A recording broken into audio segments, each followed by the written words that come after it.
ایک باغ میں حاضر آیا ہوں جس باغ کا نام ہے باغ سلمان فارسی رضی اللہ تعالی عنہ۔ یہ وہ باغ ہے جہاں آقا کریم رؤوف رحیم صلی اللہ تعالی وسلم نے اپنے مقدس ہاتھوں سے حضرت سلمان فارسی رضی اللہ تعالی عنہ کو آزاد کرنے کے لیے 300 کھجور کے پودے لگائے تھے۔ اس کی تفصیل کے ساتھ انشاءاللہ تعالی میں گفتگو کروں گا۔ پہلے آپ اس کی باغ کی زیارت کر لیں۔ یہ دیکھیں، یہ پورا باغ ہے، باغ سلمان فارسی رضی اللہ تعالی عنہ۔ یہ اس کا پانی ہے جو موٹر کے ذریعے سے یہاں دستیاب ہے۔ یہ دیکھیے پانی تھوڑا کڑوا رہتا ہے، بطور تبرک پی لے پانی کو۔ جی پانی کہاں سے آ رہا ہے؟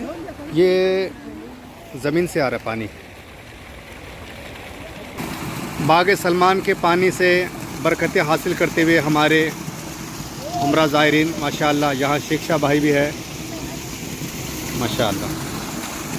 جی آپ یہاں سے پانی لے جانا چاہے تو لے جا سکتے ہیں۔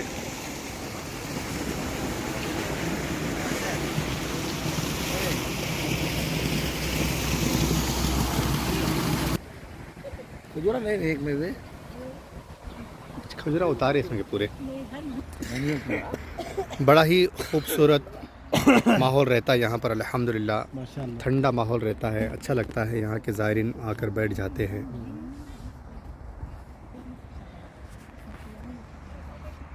آئیے ہمارے کیمرہ مین دیکھو، یہ ماشاءاللہ جناب اظہر بھائی جمبور والے تشریف لائے ہیں، اچھے مزاج والے، اچھے اخلاق والے ہمارے بھائی ہیں ماشاءاللہ۔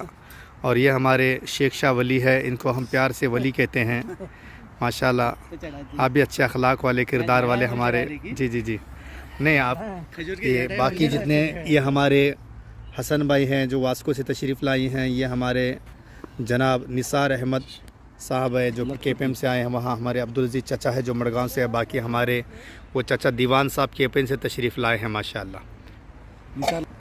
اب انشاءاللہ تعالی میں تفصیل کے ساتھ باغ کی گفتگو کرنے والا ہوں۔ یہ کہ حضرت سلمان فارسی رضی اللہ تعالیٰ عنہ جو ہے وہ فارس کے رہنے والے ہیں۔ سلمان فارسی فارس کے رہنے والے ہیں۔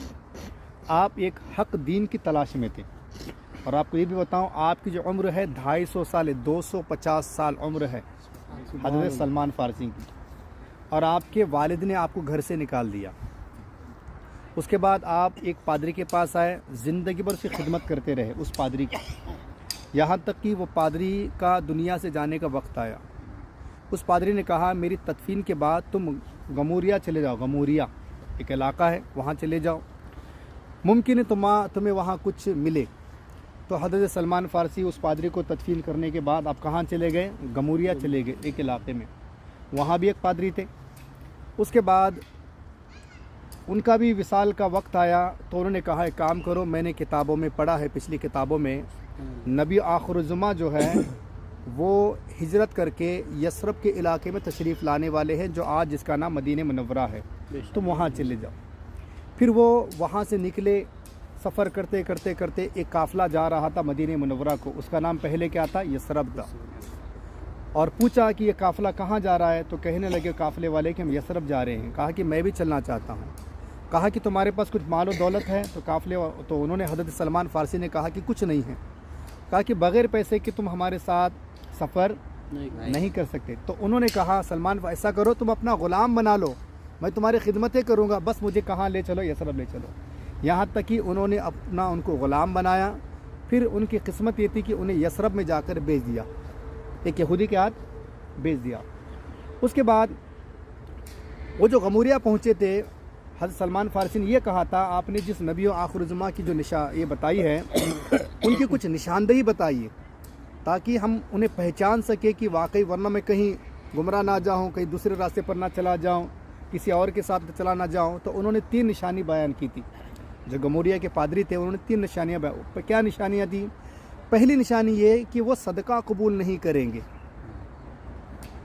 دوسری نشانی کہ وہ ہدیہ قبول کریں گے، تیسری نشانی ان کے دونوں شانوں یعنی دونوں کندھوں کے درمیان مہر نبوت ہوگی۔ تو یہ 3 نشانیاں ان کی ہوگی۔ اس کے بعد یثرب میں انہیں جو ہے ایک یہودیوں کے حوالے بیچ دیا گیا۔ اس کے بعد ایک جب باغ میں آپ دیکھ بھال کر رہے تھے، اچانک ہوا کا جھونکا آیا، تو پھر انہیں پتہ چلا کہ نبی آخر الزماں یہاں پر تشریف فرما ہے، تو آپ ان کی ملاقات کے لیے باغ سے دوڑنے لگے۔ ان کا آقا وہ یہودی آیا اور دوڑتے ہوئے ان کو پکڑ لیا، کہا کہ کہاں بھاگتا ہے؟ سلمان فارسی کہتے ہیں کہ ڈرو نہیں، میں تو تمہارا ہی غلام ہوں، لیکن میرا جو دل ہے وہ کسی اور کا غلام ہے، تم گھبرانا نہیں، میں واپس آؤں گا، مجھے تھوڑی دیر جانے دے۔ یہودی نے چھوڑ دیا۔ اس کے بعد کچھ کھجوریں لے کر آپ آقا کریم کی خدمت میں حاضر آئے اور کہا یا رسول اللہ علیہ السلام، یہ جو کھجوریں ہیں آپ کے لیے صدقہ ہے۔ تو آقا کریم نے کھجوریں لینے سے انکار کر دیا کہ نبی جو ہوتے وہ صدقہ نہیں لیتے۔ اب واپس وہ کھجوریں لے کر باغ میں تشریف لے آئے۔ کچھ دنوں کے بعد دوبارہ کھجوریں لے کر گئے اور کہا کہ یہ ہماری طرف سے آپ کے لیے ہدیہ ہے، تو حضور نے اس کو قبول کیا۔ اب خوش ہوئے سلمان فارسی کی، دو نشانیاں وہ ظاہر ہو چکی ہیں، ایک صدقہ نہیں لیتے، دوسرا ہدیہ لیتے ہیں۔ اب تیسری نشانی کیا تھی؟ دونوں شانوں کے درمیان مہر نبوت تھی، جس میں صاف لکھا ہے اللہ رسول محمد، اللہ محمد، یعنی اللہ کے رسول ہے محمد رسول اللہ، تو یہ مہر تھا ان کے دونوں شانوں کے درمیان میں۔ اس کے بعد ایک مرتبہ خود نبی رحمت صلی اللہ تعالیٰ علیہ وسلم آپ کے باغ میں یہاں تشریف لائے، یہی باغ ہے جہاں پر ہم بیٹھے الحمدللہ، یہاں تشریف لائے۔ اس کے بعد میں آپ کے شان مبارکہ پر ایک چادر تھی، بالکل ایسے ہی وہ چادر تھی۔ سلمان فارسی چاہ رہے کہ کسی طرح ہوا کا تیز جھونکا آئے اور چادر آپ کے شانے سے ہٹ جائے تاکہ میں اس کی زیارت کر لوں